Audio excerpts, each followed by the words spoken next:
साहिबजादा फरहान په نېشنل टी 20 کپ کې تباہی مچو کړی د جو د سلیکټر په مخ باندې سپیړه هم د پرفارمنس.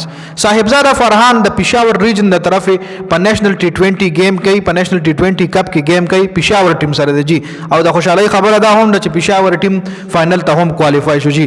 صاحبزاده فرحان حواله سره شاهنواز دانی هم دا یو ټویټ کړو چې صاحبزاده فرحان باندې پابندي لګول پکار دي ځکه د خو د بادرانو کیریئر خرابوي.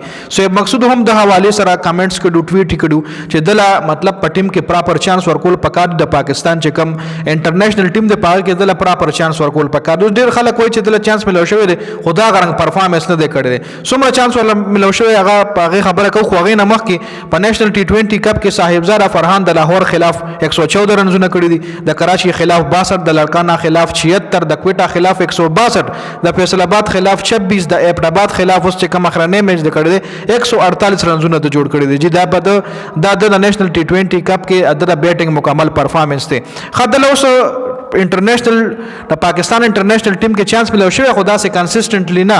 یو ځل یو میچ کې د استرالیا خلاف یو دوه میچونو کې چانس ملو شو، بیا اواتم میاشتې پس د بیا چانس ملو شو. را ډیر زیات گیپ راغله، کنسسټنټلی چانس ورکول پکار دي ځکه چې کوم نېشنل टी 20 کپ ته کې شپږ میچونو کې د 588 رنونه جوړ کړی دي، هایست سکور په 162 ته او سټرایک ریټ 194 دی. نو خره टी 20 زبردست سټرایک ریټ ته.